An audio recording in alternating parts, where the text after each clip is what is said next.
Pictures of. Bazrat has had a lot of mails about this, but hasn't. She did respond to me promptly when I proposed this as date, but hasn't. I normally do an okay when it Mm. goes in the diary, and I think you both received this as a diary invite, didn't you? So she has Yes. had it as a diary invite. Um, and you don't have any mobile phone or anything else, Alison? I'm pretty sure I don't. I'm just going to go in and double check again because I'm thinking, My oh, email contact with her didn't. did I have something when we took her on, like on a CV, and I've got some, whether I had personal details then. Let me just have a look. Um,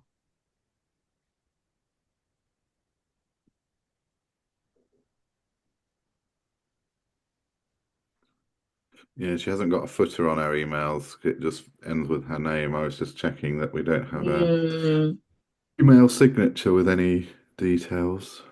so maybe this is a lesson learned that we kind of need to ensure that we've got, say a contact number so we could kind of message or just send a quick WhatsApp or anything to anybody.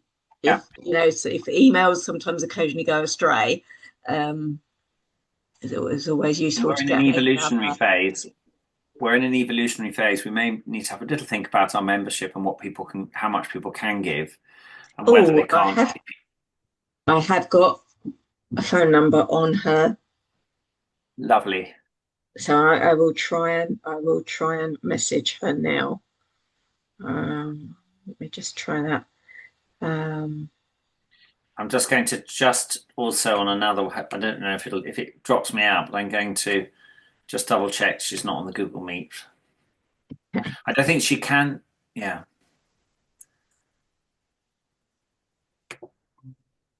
Your note taker's on the other call, but no one else.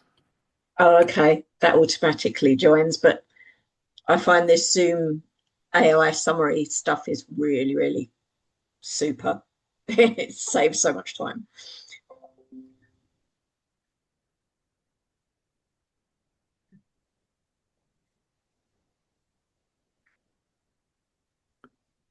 And we don't have terms of reference around choracy, really, do we? So I think with three of us here, we are quorate to be able to proceed. Yeah, and if we've got the recording, Yeah, then any decisions Ella can be can, corroborated from the of recording. course. I think that otherwise trying to convene again, it could be months, could I weeks. agree. And actually, the issue that we the um, the issues we need to address are partly about fixing meetings and attendance. So I'm just quickly pulling up. Um, so actually, we have to address those, whatever, don't we? Mm. Yep. Um,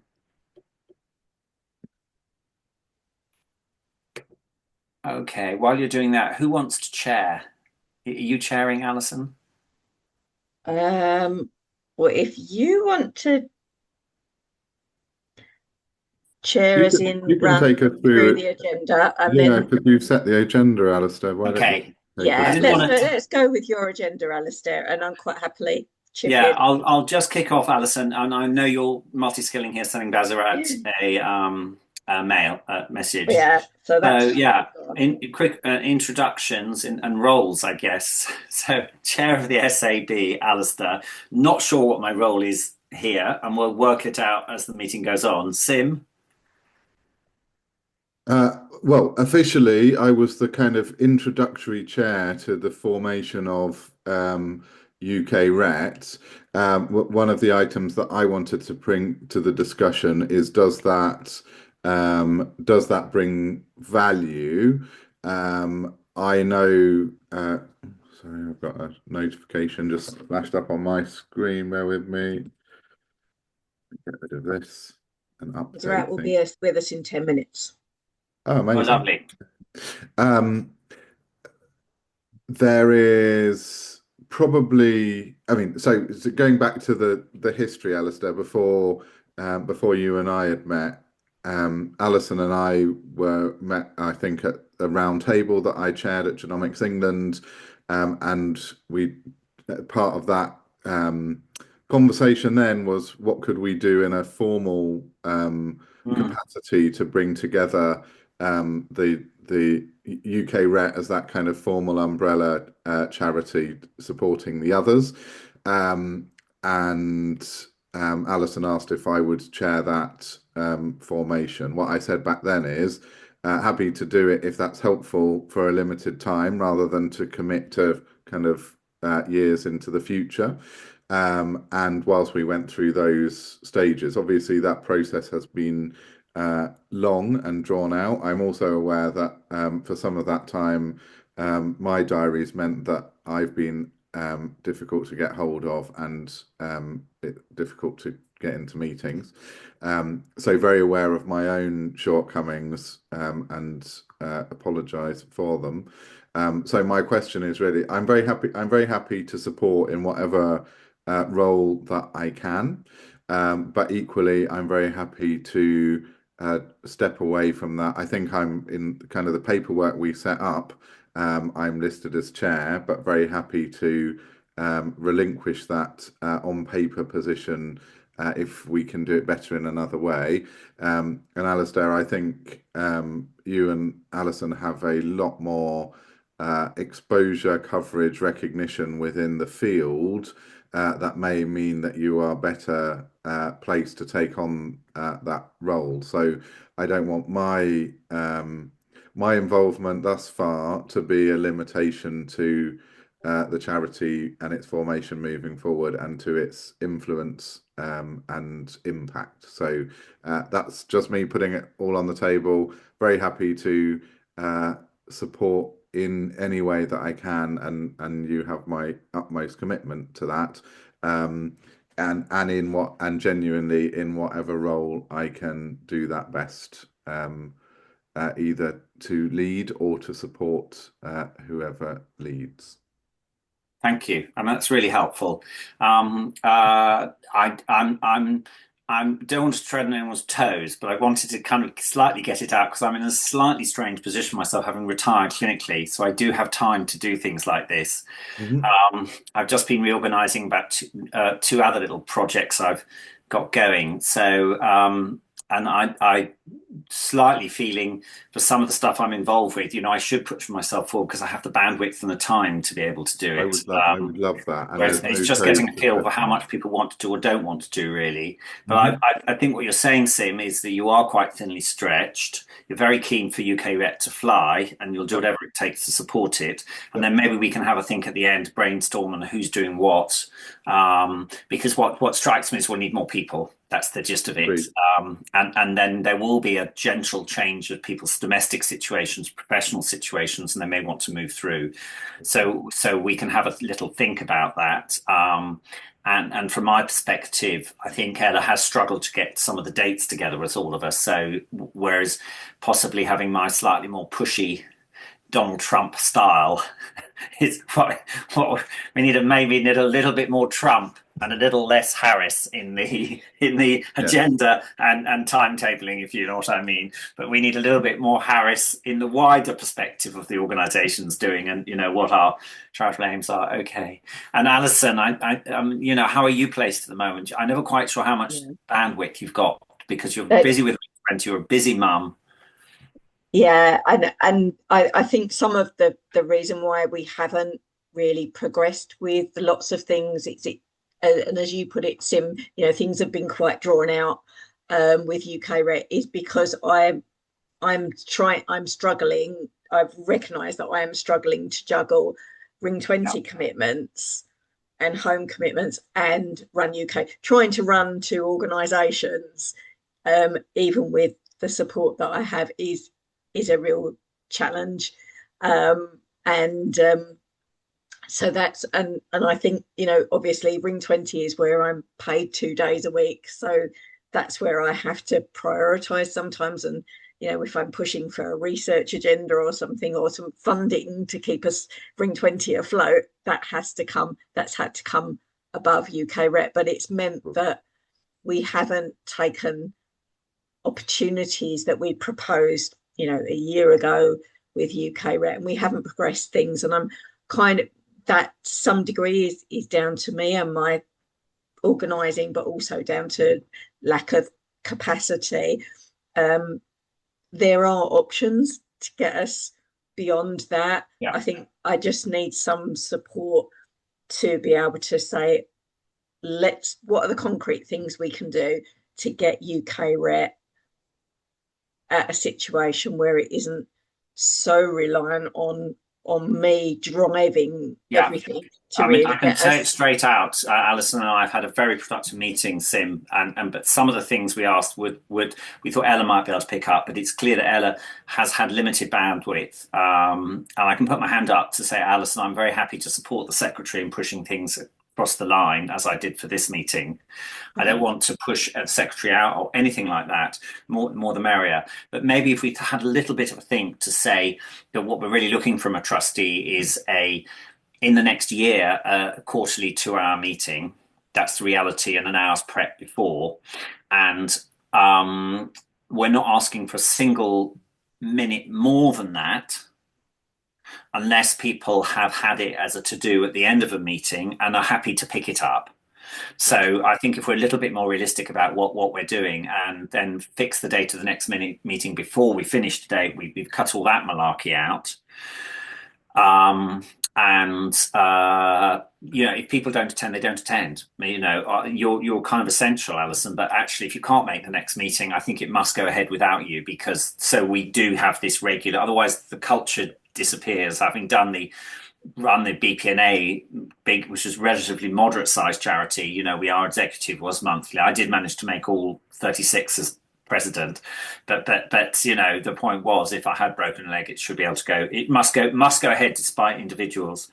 So Ella, we probably need to have an honest chat with her about what she can do and what she can't, and whether she wants to split some of the responsibilities with myself at present. I'm just volunteering, so I'm happy to do some of the secretarial stuff, so it's not a problem. And then in the light of what she can do, we need to have a think about how we support that secretarial role, maybe. I not necessarily myself doing it, but we could have a think about anyone else who wants to step in. And then it would be good to hear today to see a little. I haven't met Bazirat, but maybe she could tell us a little bit more about herself and what she can do and what she can't do. And then we can have a little bit of a think on our development as to whether there are any notable omissions from the for the trustees, and then whether there's any some good candidates to get on board to support. Does that kind of sound okay? So I think we'll talk with Bazirat before we finish today about what her perception, what she can give, and what she, and important that people say what they can't do. That was really helpful from you, Sim.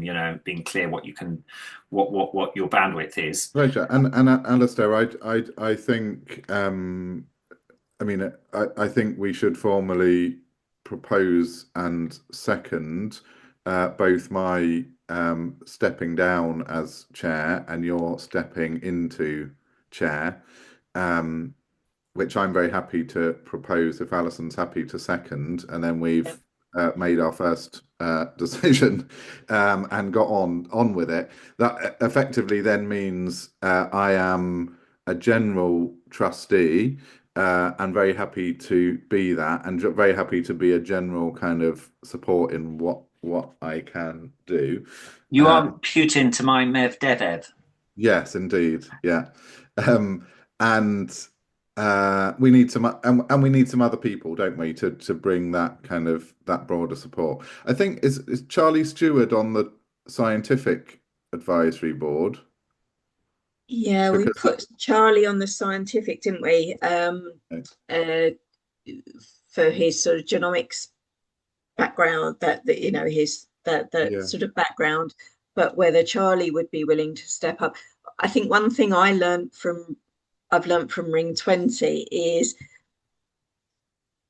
sometimes I've had the trustees saying we need more trustees, whereas I've actually been calling for we need more people operationally. So trustees for strategic Well, I think that's a little bit, but I'm very, very good friends with Charlie Sim, Yeah. Yeah. and I've got an action plan today because he didn't attend the last SAB, which is fairly unlike him. And you are probably aware of his domestic as well as professional commitments. So I was going to put an action one. Shall I have a online beer one evening with Charlie, and catch up on all his news and see how he needs to play it? I mean, I do think he'd be very useful for the SAB for obvious reasons, but he'd also potentially would have a role for this type of journey. But I totally get what Alison says. If he doesn't have any bandwidth for operational activity, and that's what we need, then that's what we need to be focusing on a little bit more. The operations activity, we may be able to get a little bit of help with. I think, if we start to get a little bit of cash in, we could get a bit of operational support as well, couldn't we? So we can have a think about that. But why don't I talk about Charlie and the role in the two committees? I put Bazarel and Ella to be clarify their roles, and we'll talk to Badarat in a little bit about that. But it sounds like we need a bit more secretarial support, and as long as President Putin allows me to, as now the incoming president of Russia, I'm happy to, for the next 6 months, do a bit more admin with Ella and empower her. I'm had a big interest in tuberous sclerosis for decades, Sim, so I'm very happy to link with her. But obviously, if she can't do things in the time, if her other commitments preclude her getting these meetings out, then we have a bit of an issue. But it may be that if we could streamline this a little bit, couldn't we? And I'm happy to. I mean, I don't want to preempt the next 6 months. I was saying to Alison on the just before you joined, Alistair, work-wise, it's been very challenging especially in terms of travel, but also I was looking after my dad through a heart bypass, and then his carer for the best part of the last month, or the 2 months ago now. So I was out of the country and on a different time zone, so that made it more difficult than it would normally be in a year. So hence the period where I was difficult to contact, and my apologies for that in what I said earlier. It's not normally like that. So if I can support your chairship in any way, and picking up secretarial stuff, or I mean, the reality is all of us are going to have times when things are more difficult, aren't we? So if we have the culture as a trustee board where we know each other well enough and trust each other enough that we can step in and support each other, and we can talk in between meetings via WhatsApp or whatever and say, it's a difficult week for Alison, I'm going to cover X, or it's Ella's away for whatever reason, I'll help with Y.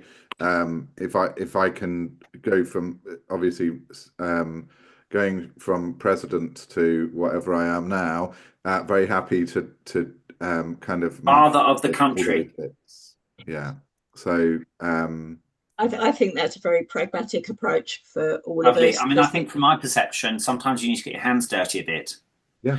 And so you work out what's going on. So I don't mind doing a bit just so I know roughly what's going on, what's not. It's a bit like I'm doing some fundraising for the Children's Trust, and I've been to a couple of the meetings, but it was really useful to go to one of the big evenings yesterday. Then okay, that goes here, that goes there, that goes there. Now I'm beginning to see a much bigger picture on this. So we can have a think about, who does what. Yep. I'm just might come back to the summary of the SAB a little bit later, because I think the big question, which links more with the role of this group, would be the development issues and the membership/finances/ meeting in the summer. So, I mean, just while we're together, I think we agreed that Alison's proposed membership model is a really good idea, I thought. I don't know if you had a chance to have a look at it, Sim, or whether you had any particular misgivings about it, and or the amount she's asking, basically. No, I have no misgivings. I think it's a good plan, and I think we should crack on ASAP. I mean, was there a free membership option? Yes, for under 10,000, we were offering Lovely, a free. lovely. I was just trying to remember. Yeah, I thought that was important because if some of these organisations like us may not have a budget. So I think if we Yeah. rubber stamp that as a good membership as a membership model to be proposed, and then the next question will be meeting up with potential members and our present stakeholder list. So we were hoping to have a meeting to get together this summer, weren't we? And we failed to do that.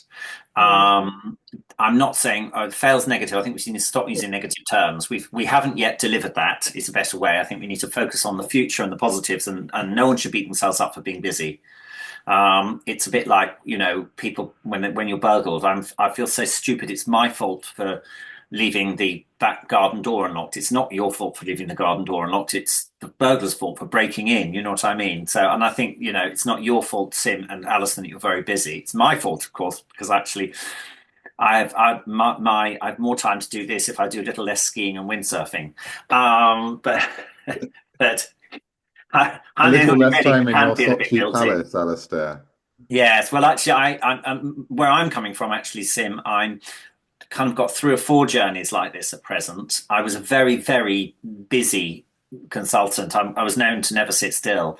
Yeah. I was very worried about me, but I took on a lot of medical legal work when I retired because everyone said I need to be kept busy, and I took on too much. That's the reality. So I've been quite busy doing that, and journey. I apologise to you because actually this is a journey I should have pushed over about 3 or 4 months ago because I've been doing medical legal. But I'm turning the volume down on the medical legal very quickly at the moment. So unfortunately, I have a 12-month wait, so I can't reduce cases I'm due to see now when someone's waited 12 months, Yeah, for my yeah. opinion. That will get quiet, and I think this is a great idea. Basically, it's I've dealt with the rare genomic epilepsies for 30 years, and this is definitely something I think we should be working at with a broader sense of what an umbrella organisation is, and that's the other question. I don't think anyone knows where this is going, and I've just met up with Joe at CamRare, who says hello, Alison, and Sim, you must know her as well, about another very rare disorder that I know a lot about, but no one else seems to, and how we get a family organisation going with that, and we both agreed you need to have kind of 1 or 2 key aims and be open to where things may go. And sometimes you end up doing what you don't necessarily anticipate because something else becomes much lower lying fruit. But coming back to it would be the meeting at some point with the stakeholders. So we'd call that a stakeholder meeting, I guess. Is that the aim of it? That's what we said. It was sort of stakeholder meeting because we wanted to sort of discuss, the priorities and the work that we want to do over the next 12 months to say next 2 to 3 years, and how across the group leaders, the members, how we divvy that work out and how we take that work forward, because there's been loads of brilliant ideas, but we can't do everything at once. So we have to, as a group, say, okay, what do we all think are the 3 most important things we need to focus on for the next year or 2? And then, okay, how are we going to work on that? Who's going to come together as task forces, and what are the steps we're going to take? So we thought, Alison, didn't we, that we would do a split into groups, have a meeting of some type. We talked about whether face-to-face, hybrid, remote. We can come back to that, and pull people together to have a little think. Sometimes if you want to get attendance, it's good to have somebody could give a talk or something that's attractive for everyone to come along, about something interesting that's happening. Someone like Sim or one of his team to talk about updating the genomics. These types of interesting thing. The CRISPR gene therapy at Gosh and in America, not N equals 1, whatever it may be. One could put in something like that, half an hour, 40 minutes as a kind of hook to get people in. And then some discussions about the wider collaboration. What is that, a charity? I know it is, but is that, what's the role of the umbrella? And then splicing in that would be the membership plan. One of the issues we talked about was finances, and we need to talk to Life Arc. So I don't think you've done that yet, Alison, have you? Okay. No, because I've had time. I've had a couple of holidays as well, and out of offices and things. Completely So unacceptable to have holiday, Alison. Completely unacceptable. Yeah, I know. Tim, would crazy. you give her a detention? And this is not to happen. So number 2, we might put Life Art Contact, you and I, within about 2 or 3 weeks, Alison, if that's okay. I think we do. And I think what we were trying to do was we were trying to be over ambitious with our Life Art proposal. I think we'd been given a steer from external sources that we needed to be pretty professional in what we put on the table to Life Arc, and also, you know, reach for the moon in terms of monetary, you know, input that they might be able to give. And I think what I'm very much recognising is if Life Arc have set aside a little bit of money this year for UKRET to help us fly, let's just go for that little bit of money. If that was, I mean, £5,000, £10,000, that would get us over the line, and we could prove ourselves, and then maybe go for something a bit bigger. Yeah, I think. I mean, that would be. I guess what I'd like to do is speak with them, see if they'll support this meeting, and then we can have a think about that. But we need to get on and do the meeting. So if we have a plan within the next 2 or 3 weeks to speak with Life Arc, they may want to delay for 6 months, you know, obviously. But we'll offer within a few weeks. Sim, you'd be welcome to attend that meeting. I don't want to exclude anyone, but equally well, you know, we can decide who does what at the end. But we'll put Life Art within about 3 weeks, and then in the light of that, have a think about whether we have a stakeholder meeting. We have a default already for a stakeholder meeting at the ILAE. Alison, were you aware of this, Sim? No. Okay, Alison, maybe you could explain. Yeah, so the ILAE I'm seeing as a slightly different stakeholder group meeting. So we also have Felix's meeting in Birmingham, which I think is the 1st of July, the placeholder. Well, I didn't hear any more about that, Alison. Did you? So he was waiting for the full approval, but he'd sent me a definite, everybody's got to save the date. He's just waiting for a couple of ticks in boxes, and then he can send out the formal requests. But he, you know, that's just like the ethicsy stuff. But he's having his meeting in the morning, and he's offered that we can have the room or whatever, people to stay in the afternoon for an extra few hours. And he's looking for 20 patient group representatives for his meeting. So this is so he's just to fill the gaps in. I think he's what patient groups sent patient group representatives to inform a research proposal, basically. But they're all on genomic epilepsies. So is that right? Yes. Yeah. I met him at the round table, didn't I, Alison? Yeah. Felix is a great supporter of ours within UKRET, one of our SAB. So he was very keen to offer the opportunity that, you know, the room would remain available, and that could be a great opportunity for us to have an in-person meeting for those that were in attendance. So that's an option. Now, whether we could I'll contact him putting some to-dos down. I'll contact him today to find out about what's happening on the 1st of July, because that's quite soon. Yeah, I'll that's one option. The email, the last email from Felix, so you'll have that. Yeah, the other option was the ILAE meeting, which is in middle of September. What does ILAE stand for? International League Against Epilepsy. Okay. So they cover virtually all the, you know, they are the basically epilepsy organisation. There is epilepsy, obviously the other 2 big epilepsy one, UK Epilepsy Research Institute. Obviously that's research rather than clinical care. And then there's Epilepsy Action. But my own feeling is I've had a lot of contact with Epilepsy Action over the last few years, but over the last 20 years, intermittent contact. But in the last couple of years, I found it very difficult to engage them. I'm not quite sure what's going off there. So I'm having better engagement with them at the moment, but we can. Are you? Okay. Okay. That. They are more keen to engage, as are Young Epilepsy and the Research Institute, but we'll come back to that. But the ILAE are the, you know, effective, a very good umbrella. Alison, I'm a little bit concerned that the 1st of July is too near for us to have the stake get. I mean, yeah, I get, yes, if you wanted a one-off whole stakeholder meeting to inform your short to medium strategy, it's not far off for us to pull that together, is it?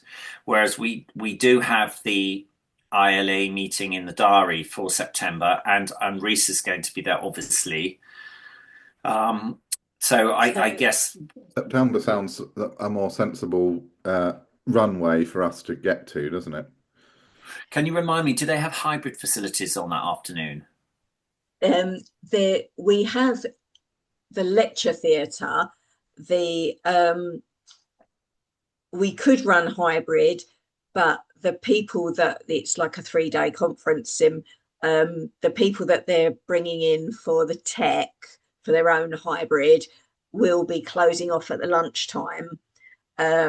But so we need to come back. There could be on-site tech that we could ask to, because it's in a.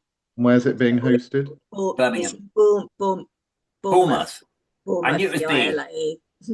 Okay. That's the only thing in terms of, well, two thoughts I had in terms of whether that would be good for a stakeholder meeting for the ILAE. So just to background as well, the sort of 3-day general meeting, Reese has got a slot, so we've bagged a slot for Reese to be able to do a presentation on UKRET, who we are, what we do. It'll actually be a video recording from me doing that bit, because as patient representatives are not allowed in the presentations, strangely enough. Some kind of I think it's because of pharma.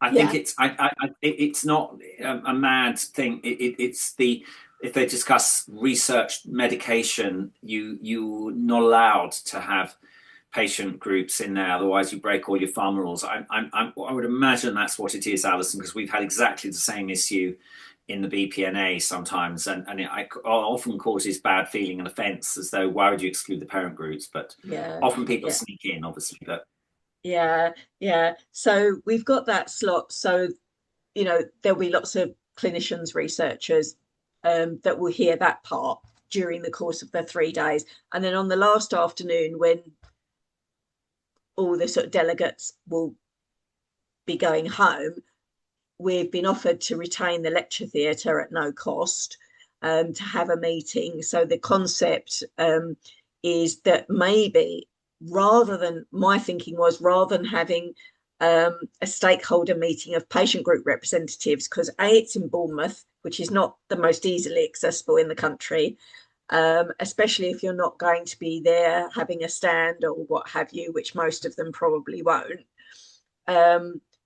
that actually it's better to try and retain some of the clinicians, research, some of the delegates, to have an afternoon, 2-3 hours, whatever, to talk about how they collaborate, what we can do together with UKRET with them, because they'll have heard in the main meeting, this is the network, then have a really well organised few-hour workshop-y type thing to kind of say, how can we engage, how can we drive your research, how can we improve your clinical, because we've got our white paper that we're producing, it's in draft at the moment, from the roundtables on the challenges of rare epilepsies in diagnosis, treatment and care. With the white paper style report will be a whole host of recommendations, and that will be available end of June, early July. So in September, that will be a perfect piece for discussion with that kind of stakeholder group. So that was my kind of feeling, Alistair, in terms of whether the ILA possibly wasn't the ideal opportunity for the patient group leaders. Ideally, we'd have another approach to it. I think Bazarat has joined us. Are you there, Bazarat? Hello. Oh, hi. Hello. Yeah, sorry, I had to join with my phone. I had some technical issues. Okay. Does your camera work? Yes, it does. I'd love to meet you. Oh, hi there. Hi. Hello. Hi. Nice to see you. Okay. Same here. Yeah. Shall we do some introductions? Oh, that's fair, but I think I've met almost everybody. Um, Well, uh, Alison and I've met you, Bazarat, because we were Yeah. part of the interview process. But Alistair, who has just become the new chair, has not met you. So that would be Oh, okay. you Oh, too. all right. Okay. All right. All right. so very nice to meet you. Pity it's not face to face. Just to introduce myself, I was a children's neurologist in Cambridge for 25 years and have worked in children's epilepsy for 35 years. And I retired last year, and I've been helping one or two charities developed. And just before you stepped in, we thought I might step up as chair with some support, and we might be a little bit focused on one or two key aims that we have, to make sure we push those across in a timely manner. I can come back. We just mid through one discussion at the moment, and we can summarise those in a second. But I'd love to hear a little bit about you, Bazarat. So you're an accountant, is that right? Yes. Yes. Thank you, Alasda. It's nice to meet you finally. Yeah, I'm an accountant. I have a background in audit.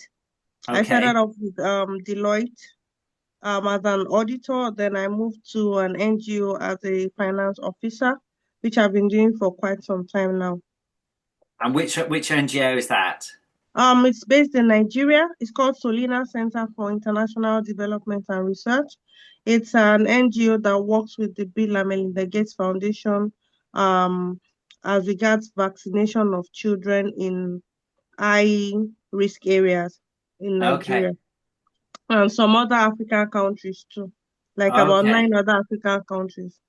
I have a very good friend in Nigeria who's the professor of pediatric neurology in Ibadan, who's an amazing Uh, woman. oh, okay, all right, all right, all right, all right, all right, all right. So And yeah, where are you based in the UK then? I'm Coventry currently. Okay, just thinking about if we do get together at some point, so we know wherever Oh, everyone is. And everyone. Yeah, Birmingham. what are you doing for a job in the UK? I'm currently out of job in the UK. I'm still looking for a job. Okay, Yeah. okay. Um, and great. Okay.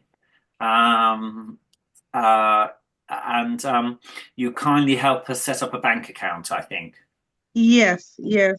I did that last year. It sounds like that's always quite hard work. I've got my experience of setting up these charities or NGO type bank accounts. It can be a lot of paperwork and a lot of Yeah, challenges. yeah, yes. But the team was very prompt in providing required information, so that made it quite easier. Okay, Makes a okay, change, great. doesn't it? Is there So what's that? something, Sim? I said it makes a change for all of us to be prompt getting back with information. uh, Yes. Oh, well, that's great. Well, very nice to meet you. We were just discussing a little bit about uh, a little bit about the organisation and trying to get together in the autumn as a group. And there seems to be a possibility of a meeting in Birmingham, which Alison, I'll contact Felix about, uh, and if we were in that direction, maybe we could try and meet up face to face with Bazarat at some point if we're going through yeah, yeah, Coventry. yeah. That's fine. Yeah, That would Birmingham be is fine for me. Yeah. and then we could touch base with you about that. That would be really helpful. Um, and I guess we could get some information from that, see who's there, see if they would feed back to us, so we can have a think about that meeting. I guess the question is, the next thing would be the Life Arc, to see if we have any budget for them. If we have a quick answer on the budget for Life Arc, we could have a kind of bit of information gathering in Bournemouth and then a London or Birmingham, a central England based meeting later. If we haven't got a budget for it, then I guess we should promote the ILA meeting. So we definitely have one booked in for September, October, by the beginning of July. So we know we're going ahead with it, and then we can think about our funding model and have some real thought for that. My thinking here would be to see if we can get I think we should contact Juliet about the ILAE meeting to say if we could pay for the AV to continue to be hybrid, is that doable or not? Whilst we see if we have any budget for that, because I'm totally with you. You're spot on. A meeting in Bournemouth is delightful for me because I'm a dead keen windsurfer and I can go down for a couple of days before with all my kids. But it's off the beaten track, and the bigger organisations may well be there, but even they may, if they're there, they may have delegated Monday, Tuesday, Wednesday morning and be keen to get home by Wednesday afternoon. So we'll have to see about attendance there. And if attendance was erratic, we either will have a very small meeting, or alternatively, it needs to be hybrid, wouldn't it? And if it's hybrid, we need really good hybrid. I've just had a chat about the meeting with Joe at CamRare that I'm planning on doing here in the autumn for my personal disorder, which is congenital insensitivity to pain, by the way, in case you're wondering what it is, everyone. It's an ultra-rare genomic disorder. Does that sound okay? Looking at the journey there, it would be contacting Felix urgently to find out what he's got and really give him the deadline of early next week. And I think if we haven't heard by then, Alison, we might step down a little bit, if that's okay, because we'll both need to work out what's in our diaries. Talk with LifeArc within the next few weeks to see if there's a budget. Alison, would you like to contact Juliet and ask about the hybrid possibilities that afternoon? She's given me contact details of people that we can organise, because they're keen to hear from us. What do we need from them, etc. So yeah, I can do that. And if it is expensive, the other thing is that, ILAE may bankroll that for us, actually. They are a charity developing better care for epilepsy. That's what we're doing, or aligned. If it's £700 the afternoon for them, that's probably a very small budget. We've had amazing financial support from the ILAE for the British Paediatric Neurology Association education program. I mean, they're very, very good. They very carefully, but when they see something that's definitely in the interest of the patient community, then. So either we can wait for LifeArc or them, but I would suggest that we assume that might either be a small meeting, more of for waiting to see who's there, or hybrid. And if we can bring in some of the delegates, it could be more of a, how could we work with other stakeholders? So we may not have as many PAG member representatives available, whether that's on site or hybrid. But because I was talking to Reese at the Epilepsy Research Institute conference last week, and he's keen to talk about how we could organise that afternoon. And I think it would be good to bring in, the clinicians, the researchers, epilepsy nurses, those sorts of the delegates, to see who we would like to specifically invite to stay for that afternoon to talk to us about how we could work, how they can engage in our programme of activities, how we can help them, how they can help us. So who's going to get that, Alison? So we need to put together what that afternoon's going to be. I think it might be a struggle, even if we do a hybrid for the PAG leaders. Yeah. Then we don't need to do it from Bournemouth. We could do that at any time. I guess the advantage is if you have, it's being able to touch base. It's better if we can get people face to face. I guess what we need to do is send around an email to ask the ILE if they'd be willing to send around an email to the PAGs to say, we're thinking about a brainstorming session on UKRET this afternoon. These will be the aims of the meeting. These will be the time of the meeting. Would you be interested in attending? 1, face-to-face, 2, online. And then to be upfront with them to say that if there's our plan is to make a decision between an informal meeting in Bournemouth with a more formal meeting in October in the London, Birmingham area. Alternatively, if there's a critical mass of people who would be, if there's a lot of people who are in Bournemouth, then we would be able to go with that. You're nodding on that, Alison, so that sounds good. Sim? What's the date of the ILAU meeting in September? I think it's the 17th. Yeah, it's a funny old meeting, the ILE. I think it's Monday, Tuesday, Wednesday, or Tuesday, Wednesday, and it finishes on lunchtime on the Wednesday. Okay, yeah. Wednesday 17th. Yeah, and they've offered us kind of the afternoon. So I think Alice and I will be thinking of kicking off as soon as possible on. Yeah. I'm happy to stay till midnight, but I suspect they want us, probably Alison 2 till 4. Was that what you were thinking? Yeah, because I think they're having a closing lunch or something as the end of the ILA official meeting, so we could kind of cut into that and start as soon as. Because if they're finishing people, at 1 and there's no function, they can grab a sandwich. We can kick off at 1:30, and we'll be rewarded for brevity, and it'll be depending on the size of the meeting. If it by chance it was a lot of people attending, then we could do a 1:30 through to 5, and if they want to do that. But I think we're all thinking at present that may not quite fly. Yeah. So if you're going to contact them about the hybrid, I'll contact them about hybrid opportunities and costs. Do you want me to pen a rough invitation to the PAGs? Yeah, because I think that's got to come. That's probably got to come from us rather than the ILAE, because Juliet said that that afternoon's ours to do with as we wish. So I think they're kind of staying a bit hands off on that, but they're happy to support and help us where they can. Okay. Okay. And so then coming back to the membership, for the PAG member subscriptions, I think you were saying earlier that we all agree that seems fair and reasonable. Because we've got 0 in the bank account, and actually I don't know if you were aware and saw from the paperwork, Bazarat, that some of the paperwork you sent through to me, our bank account's going to start attracting charges, even though we've got 0 in it with 0 transactions. It's probably going to start charging us £5. They normally don't charge if you've got 0 in account, but do carry on. Okay. Yeah.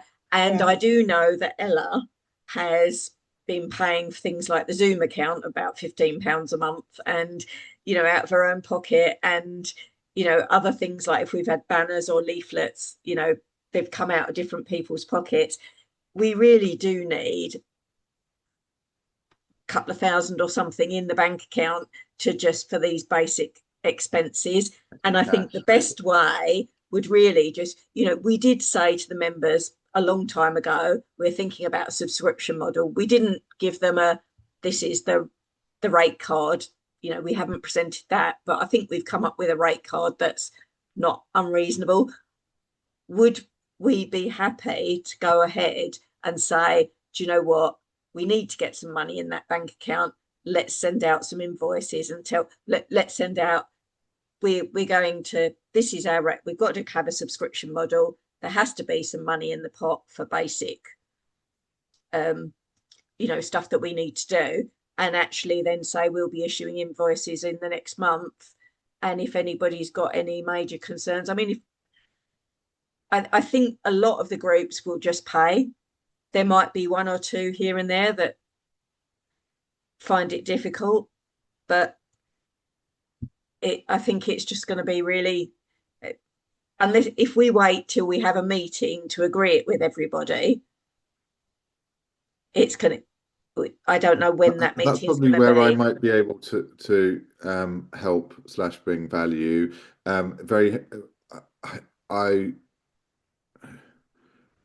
I'm just thinking if you send out an invoice without doing any of the kind of soft stuff around our communications with those groups and lining them up for that. I'm not saying that we should delay it.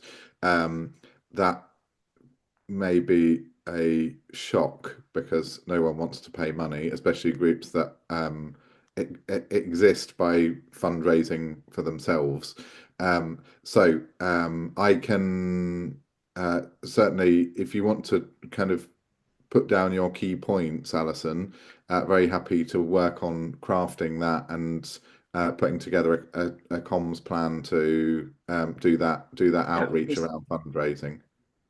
That would be super helpful. Yeah, I take your point. Yeah. I'm nervous about it, Alison. I'll put my cards on the table because we are at a developmental phase, and this bit, if it went wrong, will completely torpedo us. So I think we need to be careful about that. I think brilliant to have Sim on board to do the comms and ask what you're asking for. Maybe a very small amount of money initially, just to tide us over to the stakeholder meeting. And again, the sooner we can get these, I think we can move on these quite quickly.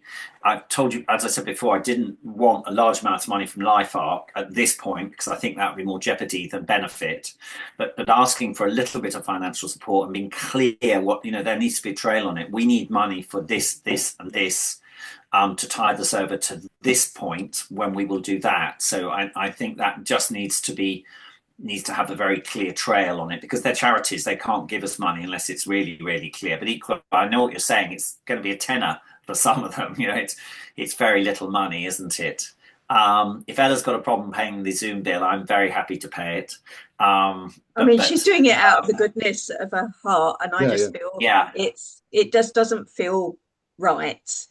No, I hear what you're saying. But this is a potential risk. When we look at the BPNA, we look at what's risk to our organisation, and financially mismanagement is. I'm not saying we're mismanaging it there, but the finances are an area that are a significant risk to the organisation. So I'll be very careful on what the message you're giving with that, because what you don't want to give the message is we want money and you're not going to get any return. So. Or how it's being run. One of the advantages now, remind me, we are a registered charity or not? No, because we have to have about 10 grand in the bank in 1 year. Okay, so I think we just have to be clear with the governance of that money, and how that money would be safe. Sim, is your hand up again? Yes, it is. Yeah. Yes. So my question linked to that, we cannot manage personal giving presumably until we're the registered charity in terms of gift aid and all that kind of thing. We're not registered with we could register with HMRC before we're registered charity, because I'm sure we did with Ring 20 for gift aid.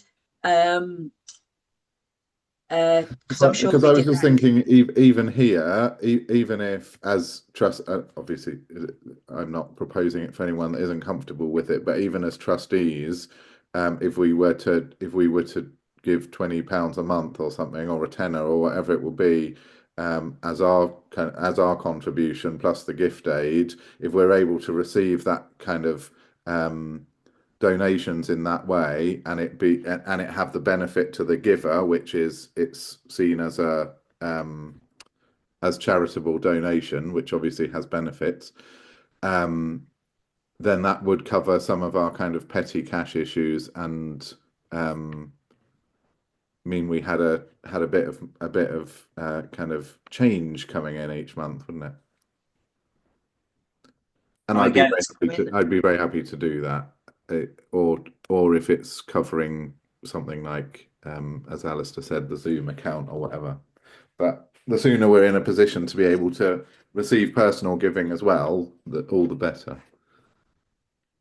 I mean, we worked in the BPNA without being a charity for 25 years and very successfully. So I guess the charity is an aspiration. But again, we need a clear message. I mean, it's just the type of thing you discuss at that stakeholder meeting, isn't it? What do people feel? What are their experiences of it? What we're calling ourselves. So what are we at the moment then? We are a charity, but we're a small charity, so an unregistered charity. So we're still governed by charitable law, but we don't have a registration number. Therefore, certain things that you can only do as a registered charity, we're ineligible for. But by all other counts, we're bound by the same rules. Because that was the simpler governance structure to go for when we were essentially 2 or 3 of us, wasn't it? To actually get get going and create a structure that we can then grow from. So that was effectively step one of what we expected to be one of several stages. Yeah. Okay, that's really helpful. So we'll say that we are it's classed as small charity, like isn't it? Constitution. So Yeah. if I'm going to put the flyer down to Sim and Alison for the PAGs, I guess we could do that, as soon as we let they will all think. I mean, and we don't have to wait for answers from LifeArc and all the rest of it. But if we do it all simultaneously, when we send that out, we know what we're dealing with. But what we will know we're dealing with is we've got a meeting at the ILAE, so we can give them something hard. I think we have something in there for that. So that'll be the minimum it's in there. We may also have Felix. We may also have a bigger meeting in the summer, in the autumn.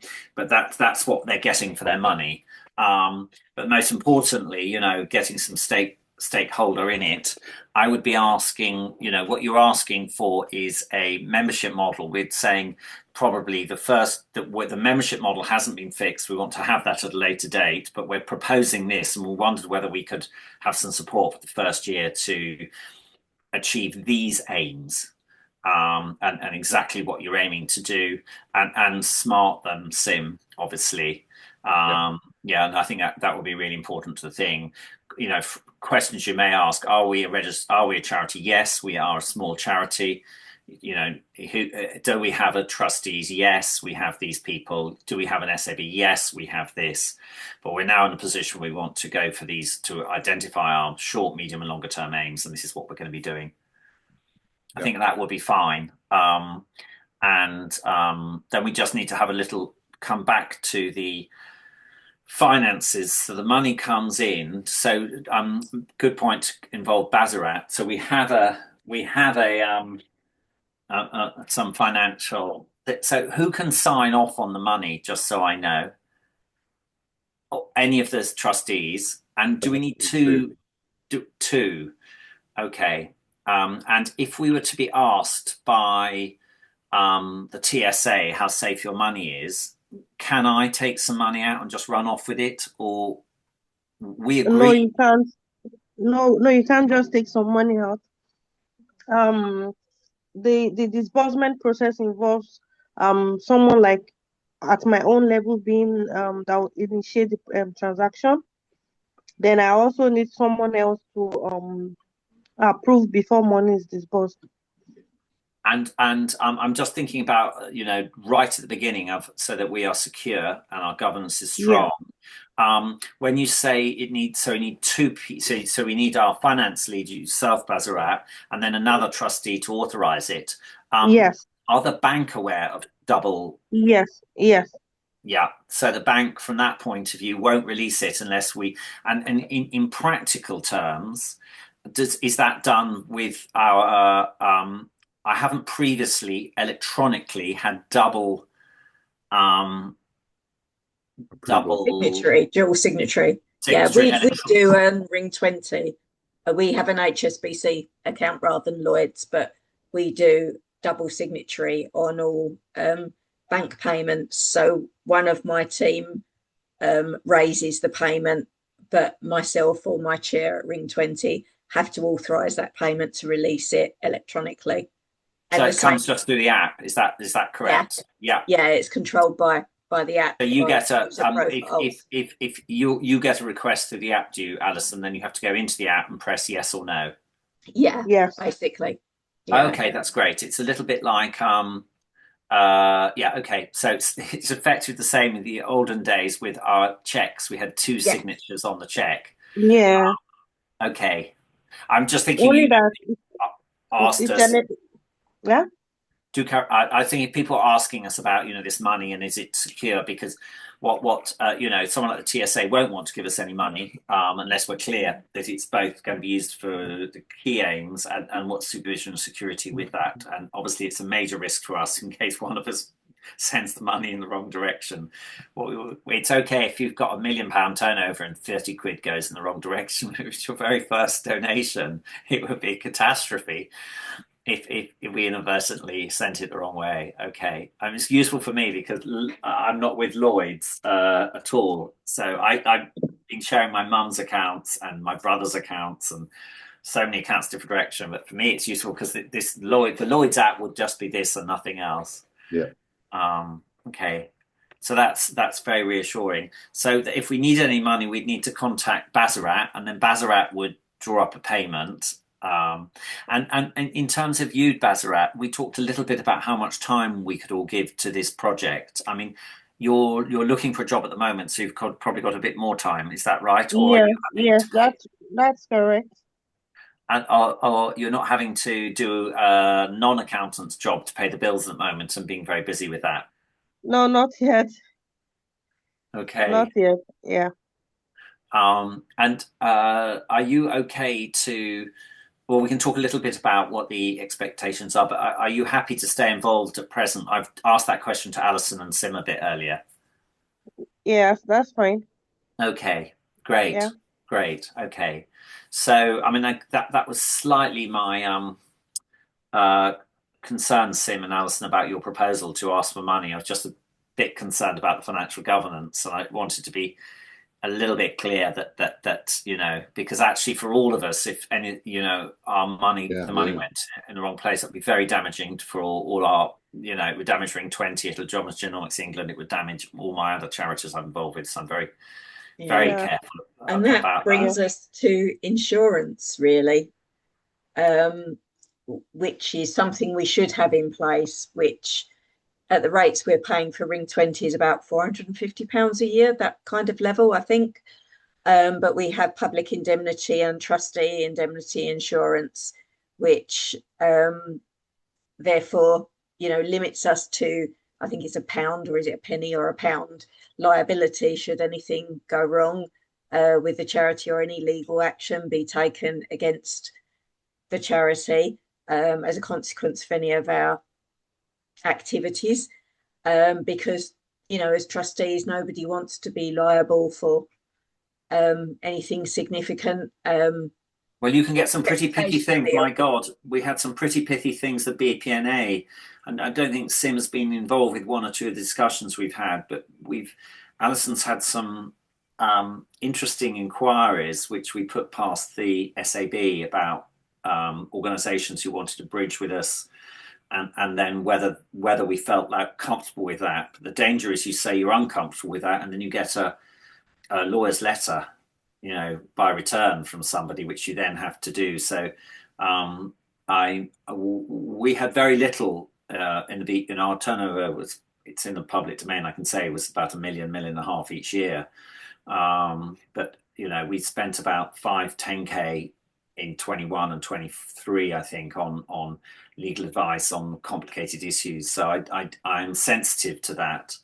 And in fact, the issues that have given us the most debate have been highly sensitive issues that Alison's picked up and flagged up. Just for you, Sim and Bazarat, around cannabis, from the cannabis lobby, basically. Yeah. So they're very, very, we found the BPNA very strong emotion around that. And sometimes people say things that they might regret, including ring my lawyer. So I think that did emphasize to us we've got that. I wouldn't like to give any flavor of that in a flyer, but I think that's one of the things you can put in. You can put in a flyer, governance, and giving some hard evidence of what we'd like to do with the money. I think it would be reassuring for them, and it's time limited. This one, I think it's a one-off payment of 2025, and then while we hammer out the membership model and clear aims, that seems really good. So should we be in this flyer, rather than ask for the tiered structure that we've looked at previously, a small contribution from each organisation, and just propose a small amount? Would they be willing to give £50 or something for their or whatever, or have even a very semi-tiered structure? So under 50,000 income, you don't give anything. Over 50,000, you give us 50 quid or something, or something just, or a voluntary contribution under 50,000 of a small amount, but something that suggests just a small amount, and as you say, gives them X, Y, and Z, and just helps for the network to stay afloat. Because we've been around for 4 years. Everybody's benefiting from the quarterly meetings and the other opportunities that have come out. There is other stuff that they are, and people want to be part of this network. So I'll tell you who's not benefiting from the quarterly meetings is me, because I haven't attended. So, but again, that should be and that's what I'm missing. They are actually getting something at the moment. Now, apologies, I forget because you haven't told me about them. But in reality, you're having a 1 hour quarterly meeting of about 10 or 20 PAGs. Yeah, we have. We probably get about 10 online, something like that. But so I think flagging that up in the flyer. I think share. that's absolutely fine. Have a think. The only ones who are going to give you money are probably the ones who are attending, Alison. Just think about how much money you want. We probably want about 2 or 3 grand at this point, do we? Just to kick us off. That would certainly be enough to pay the basic bills, the insurance, a couple of grand. So if you asked for 200 from the and stuff, we'd want, if we're going to have an in-person, we should have some banners. We need leaflets printed up. That costs 20 quid, but why don't you ask for 20 from small, 50 from medium, and 200 from large as a one-off grant this year to see if people and see what you get, and and see whether they'd be prepared to do that, or just ask them with your flyer. But being very clear on this very strict governance, it is a charity, and we have trustees, and these are the aims of it to enable us to do, everything you can think of that we're doing at the moment. This is what you don't have to say we need 50 quid for that and 200 for that, but it gives us the ability to do all these things. And I think that will stand us in better stead when we approach LifeArc to say, look, we've got a couple of grand in the bank, or coming into the bank from the members. Or even just saying we've got actively supporting member charities and patient advocacy groups. That I don't think they would care about the money so much. It's implying that we've got a model that means we can continue. So their funding helps kick us off, takes us to the next level, but actually we're already engaged with organisations that are giving and a part of supporting the charity moving forward. Now, bearing in mind that most of the to-dos are for me, could I ask you to produce that within the next week? I'll tell you why. I've written quite a lot down there for my to-dos as well. Okay, yes, but I was going to say, because that's actually, I would replicate that for LifeArc as a first thing. Yes. So if you could possibly put that together as a top priority, I will then edit it and send it through to LifeArc and see if we can match it. So we're asking for the patient organisations for this, but we're looking we're trying to achieve these aims and move the finances and looking for some support to do it. So I think that's the key. That's the key one. Between Sim and Alison, are you able to do that by next Thursday? Alison, all I need from you is just a few bullet points. I've written quite a lot of notes down from this discussion. If you can just give me a few bullet points from your perspective and the aims as you see them, and then I'll pull something together, come back to you with what I've drafted, and then we'll send that version to Alistair and other trustees to see and comment on. Yep, I can certainly do that part. I think that I don't like to push people to give what they can't do on time, and in a time that's matter. But this is what's going to allow us to do all the rest. Yeah. We just need to get on and do it. Make it bullet point. The longer it is, the less money you'll get. Yes. Yeah. So it's got to be short, and you can say there are many things we're doing, but these are key examples of what we're looking to produce. So bang, bang, bang, bang. So if you don't worry about sitting on it for 3 weeks while you're trying to get everything in, just do it, and then we'll get it, and then we'll go to LifeArc and see whether we can get this meeting together and see how soon they're prepared to meet. And in the light of how soon they're prepared to meet, who it is, we can have a think who can attend that meeting, if that's okay, trustees. looking at the list of things, I guess now we're all together. So we need to talk with Ella about her secretarial ability on this, don't we? And she'll see the recording, so in a sense she'll be Yeah. able to come back to us in writing, won't she, to say, or with you, Alison, not sure, but to Yeah, say give her thought. availability and capacity to support us, and in what.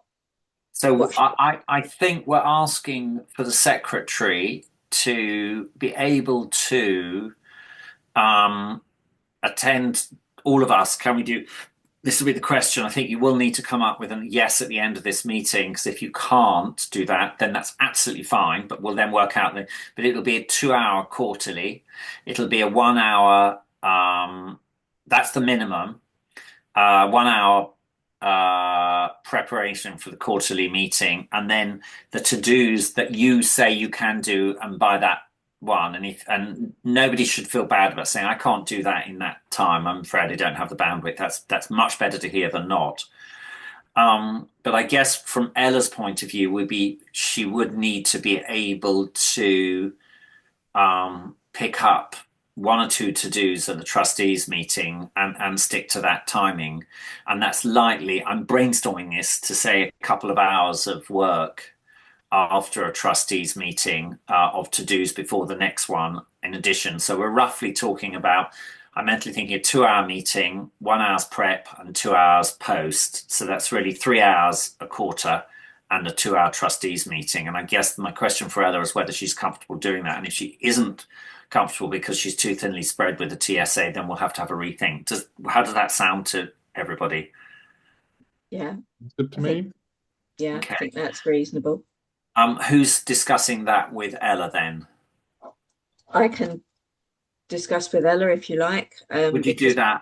She reached out this morning, so we're trying to catch up the next week or so. When do you want to feed that back to me so I know? And if she can't, then I can think about expanding the manpower. Yeah. I'm hoping we'll meet in the next fortnight. So if I put 2 weeks on that, Alison, is that okay? Yeah, but as soon as that we convene, I'll feed back to you. Yeah. Okay. And Bazara, are you okay with that general kind of 2 hours meeting quarterly? And then probably a kind of hour to prepare for the meeting, and probably for you, I don't want to overburden you, but another hour. So it's an hour before and after and a couple of hours meeting. Is that something you could commit to? Yes, that's fine. That's fine with me. Lovely. That's perfect. So we know what we've got, because we talked at the beginning to say we might need to expand. So I guess we'll have a little think about our expansion once we know how Ella's placed, Alison, if that's okay. Because the key one you said was operational rather than creative, and we do have the SAB there for creative ideas as well. And you had the PAG meetings to prompt things to feedback, don't you? The SAB, I'm just looking for my minutes, and I did them, and I can't find the wretched things. Do you have SAB minutes? I will have them somewhere here. Let's have a look. I would have sent them as yes. either as a very brief bullet point email or an attachment with brief bullet points. Otherwise, I can pull them out.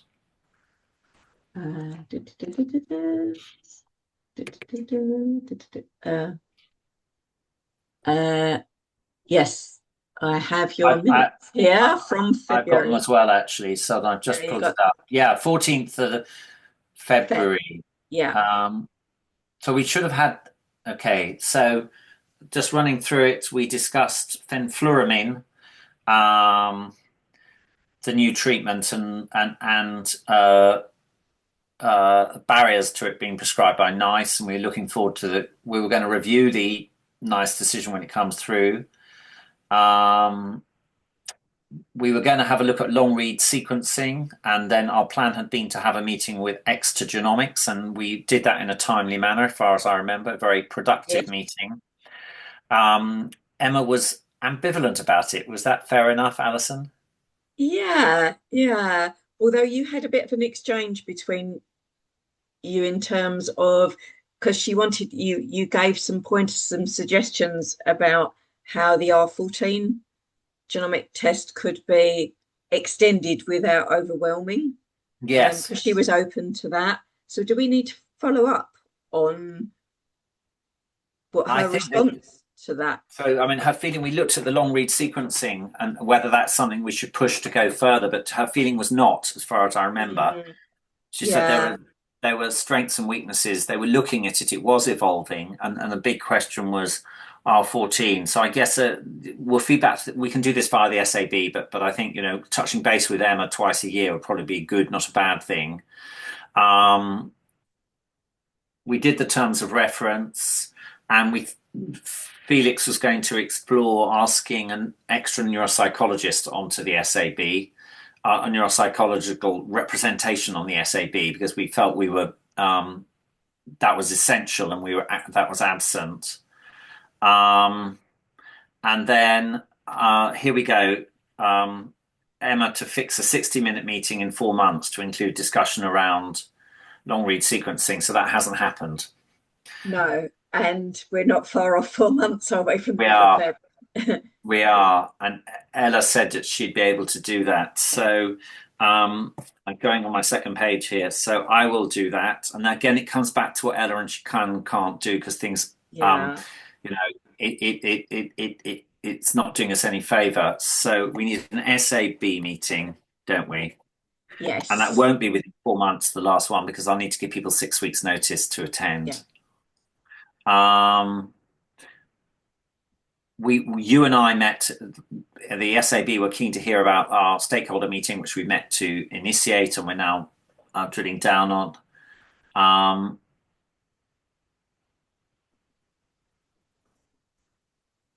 And Alison, the only other one was going to ask a stakeholder organisation representing representing a genomic epilepsy to be affiliate member.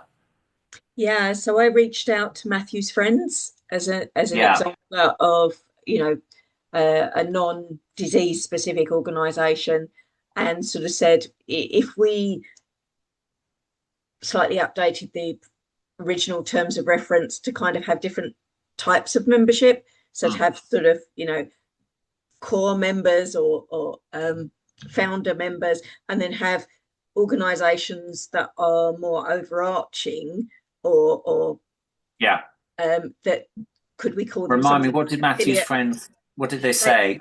They were very happy with affiliate member response. Affiliate member. It was either affiliate member or I'll check which terminology, but they were more than happy. They felt it was no problem to them whatsoever. They could see the difference between them as a treatment charity or say a national charity like Epilepsy Action or the Epilepsy Research Institute being a different member type to Ring 20, Dravet, CDKL5, the different Genomics England or whoever it may be. The issue there, Sim, was that we were approached by a cannabis lobby to join. Yes. And that we had to really think about it. But I think also ultimately we have the patient advisory groups for a rare epilepsy. And then we're going to have, they are the core, and then whatever the terminology of that. But what we didn't want to do was to give a no message to people like Matthew's Friends or to NCYP or the ERI for the organisation, and we didn't want to give them a terminology that they felt that actually that's not very disrespectful or whatever. So we asked Matthew's Friends. So I guess just touching base on that in our stakeholder meeting will be important. So if we call them affiliate members at present, and if people have strong feelings for another terminology. Should we, is that something we need to I think we're talking about core members and affiliate members is the terminology, if we agree, Alison. I'm just kind of pulling together what the feedback I've had. I haven't got strong feelings, but I do think I'm not thinking this is tiered. These are just parallel groups, aren't they? So and it might be that in different activities or different meetings you call on a different member group because it's more relevant. to that. It might be relevant to all, or it might only be relevant to disease specific, or it might only be relevant to whatever. So you call on your different membership groups. But I'm also thinking from a trustee perspective and from a charity perspective, do we want to consider any difference in voting rights? So we, under our small charity constitution, a very simple structure, we will have to have an AGM after 18 months from the date we signed that, which will come round sooner than we imagine. Yeah, that's not far we away. signed that probably not that long ago. And, you know, I don't know the answer to that question, Alison. I think it's a perfect one to take to your stakeholder meeting. Actually, you know, ask the PAGs and ask the affiliate members what they feel, and then bash it out there. That's just the type of thing I don't think we should necessarily be predicating as trustees unless we feel we're doing something unethical. Just so you know, Sim, we did discuss in the SAB around the membership issues and actions of members, and I think we agreed that that recommendations for therapists should be following NICE guidelines. Yep. And or experimental medications which are undergoing ethically approved trials. So you know, if an organization is proposing, a good example might be Dravet syndrome, maybe advocating for fenfluramine as part of a randomized controlled trial, we would support that, but we wouldn't necessarily support a membership organization who was proposing either an intervention that was neither NICE approved or undergoing trials, basically. Yep, sounds good to me. You can imagine where that came from. It obviously came from the cannabis-based medicinal products questions, which people can get a bit disentangled. But obviously, we are hoping to empower patient groups to, you know, patient groups with strong feelings that a medicinal product or another therapy base should be pushed into a trial. We're here to support that journey. You know, if they feel strongly that, you know, there's very good evidence from a study in Uruguay that this medication may be helpful in their epilepsy, then I would hope that UKRET would be a very good resource for them to come to in the first instance to work out actually how can you push that agenda forward. But in terms of pushing the actual medication forward, then that's not something the SAB were very clear on that they felt comfortable with. And I think that issue has been put to rest, but is likely to raise its head. Yeah. Talking of medication, I'm going to step away to get some hay fever medication, and I'll still be able to hear you, but I'll be right back. Great. I don't think we're going to be much longer, actually, looking at the way we're going at the moment, because I think we're just about at AOB. Yeah.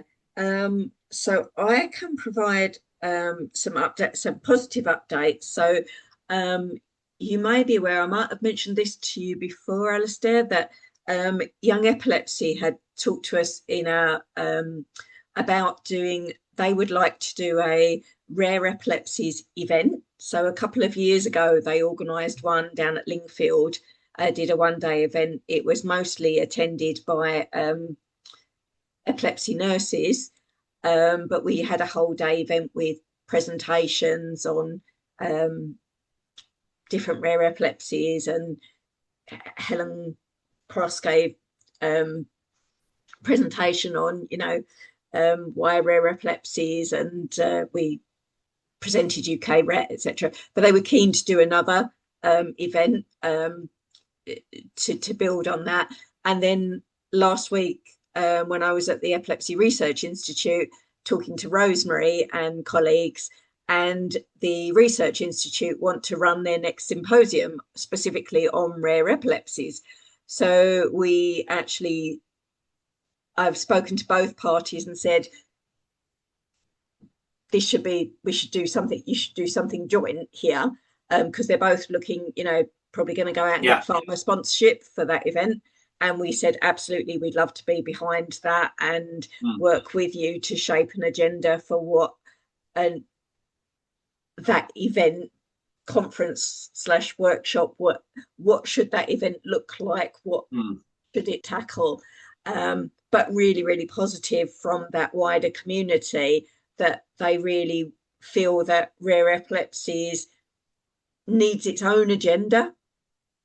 beyond epilepsy generally,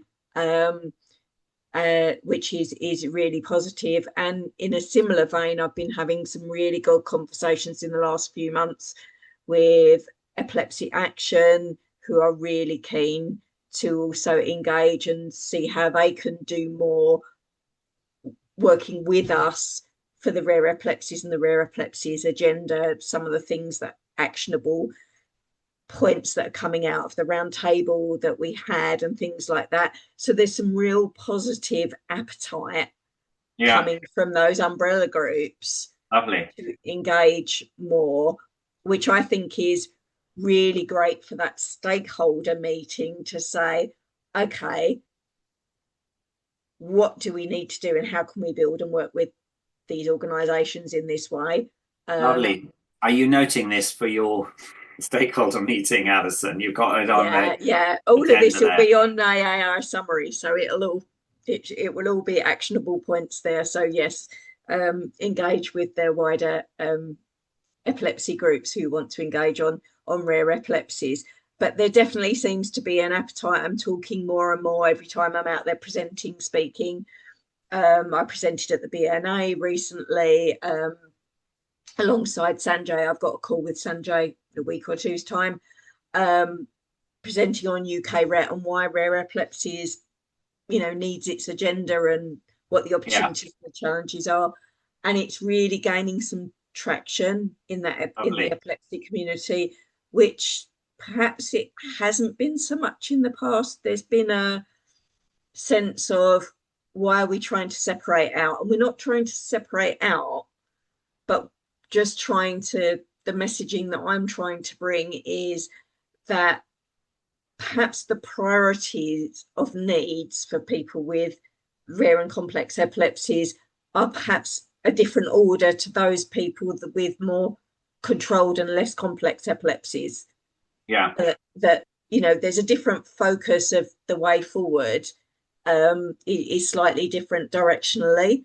And I think in reality, Epilepsy Action and their ILAE have been more emphasized in the great majority of people who are intellectually able, mainly treatment responsive, and they're very important priorities, keeping people in employment, keeping children to getting better results. But we know for the rare epilepsies, that's a small minority of them, and the great majority of the families are affected by a disorder which greatly affects. I can understand why there's been, and it looks like, maybe there's again some dual advocacy asking for their support for us, but also how can we expedite greater exposure, at a point when we've got major issues around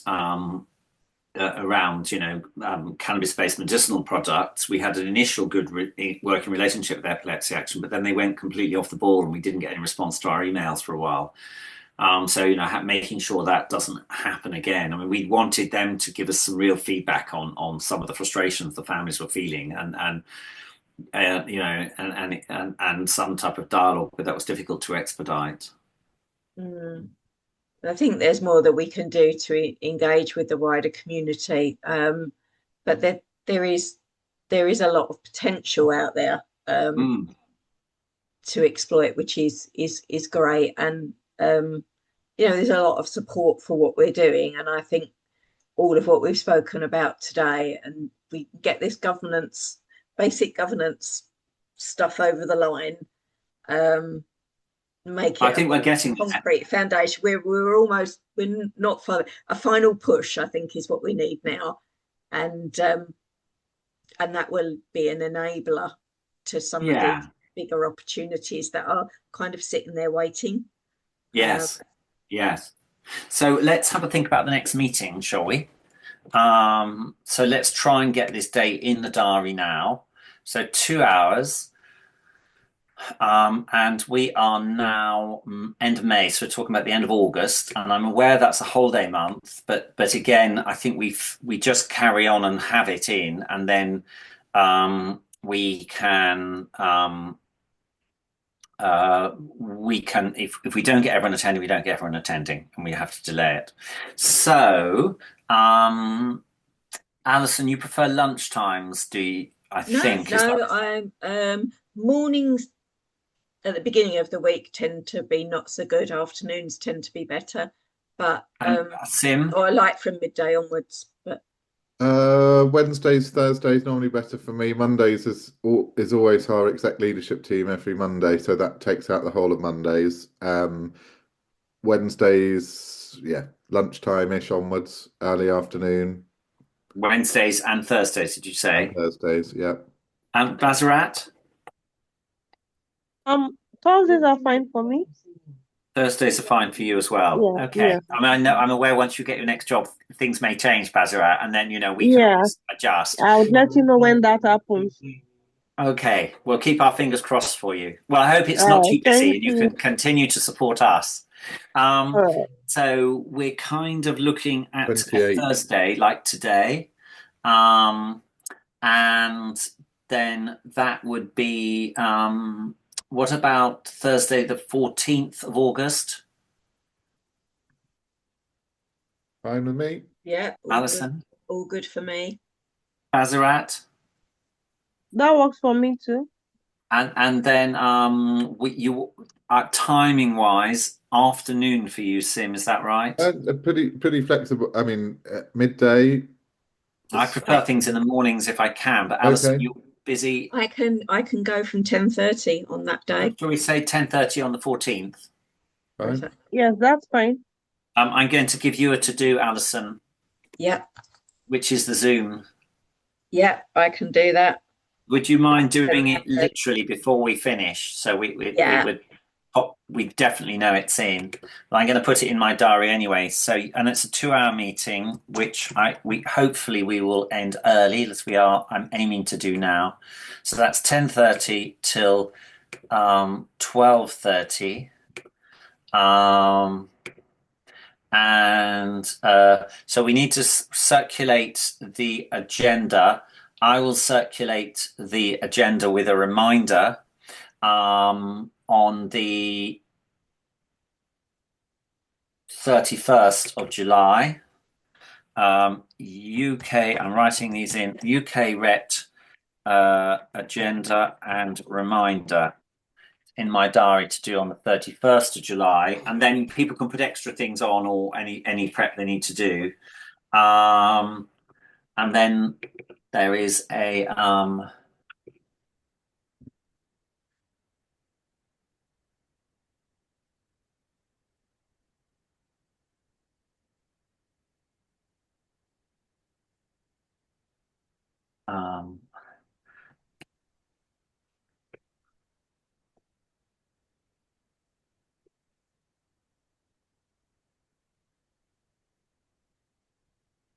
I'm ahead of myself because I sent you all an invitation, which is in the diary, but we'll get to, you've all got an invitation before we finish the meeting, so it's definitely there.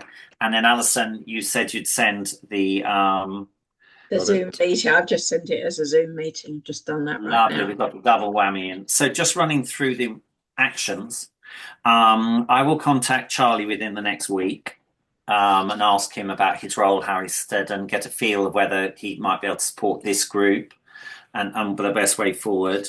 I'm going to come back to Life Arc in a second, but I will contact Felix in the next week about the July meeting, and then if it is unclear, I'll stand you down. We can maybe stand down, but if we end up going, we end up going. But we're not engaging the PAGs without enough notice.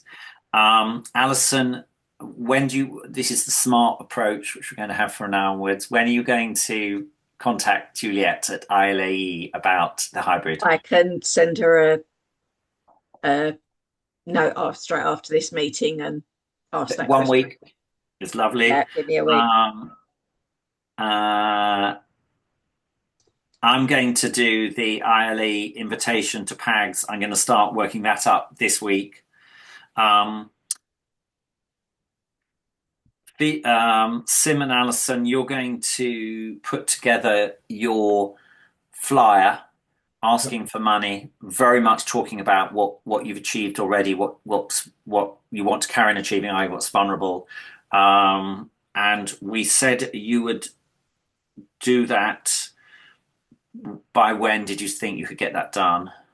We said by Tuesday, didn't we? I think. Lovely. Perfect. And therefore that means I'll do the life arc within 3 weeks, get it on Tuesday, and hopefully within 2 weeks I'll do the life arc. Alison is going to talk with Ella within a couple of weeks about the commitment, which we thought would be 2-hour quarterly meetings and then 3 hours in between. And I guess from our point of view with the secretary, we need to know they'll be able to respond to emails and action it within a week or so. But we're not talking, Alison, about hundreds of emails that she's got to do. It's just the little ones. But if she feels if she feels she can't do that, then we need to think about the trustees' membership and how we're doing that and support. But that'll come into the thing. I'm going to do the SAB meeting within a week. The affiliate membership, I've mentioned that, but that's going to go into the stakeholder meeting, and that's you, Alison, because you're doing the stakeholder meeting. I can, if I'm right in saying you're acquiring issues to be aired there. Alison, you've already done the Zoom. Tick a, and that's it really. And you were going to contact Charlie about trustee. Yeah, that was my first thing on the list within a week. Yeah. And I won't necessarily feed that back more widely because some of it will be quite social and everything else. But I'll wait on to hear about Ella, and then in the light of that, Ella and Charlie's position, we can have a think. I have two very brief AOBs, Chair. I'm aware I missed the AOB slot before we moved on to next meeting. Well, I had three. One of them was the smooth transition of power, which we've covered in item 1, so that's complete. I just wanted so that you hear it from me, in case there should be, very, very unlikely that there would be, but any reputational issues for UKRET. I've recently, and I couldn't talk about it before now, but I've recently gone through a change process within my directorate at Genomics England, which has resulted in a redundancy process. Some of those departing Genomics England, well, a large section of those departing are from the engagement team. And whilst this is a fully planned process to continue to adapt to our requirements as a company and a government organisation and set us in good stead for the future, obviously there's some controversy around when redundancies are made, etc., as you can imagine.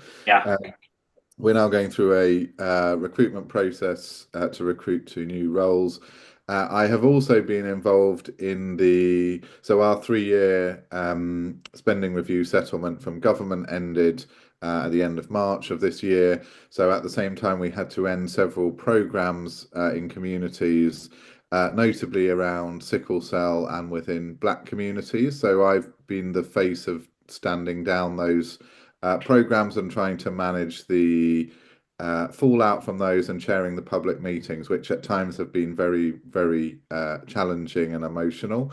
So I just wanted people to be aware of that and that you hear it from me. I mean, I'm obviously I have the complete confidence of Genomics England. I've operated to the best of my ability and have done everything by the book and following HR and other guidance. So there are no reputational issues in terms of anything that I have done erroneously, but it's simply to say, obviously, organisations that I'm involved with, I'm letting them know that I've taken some heat from my day job.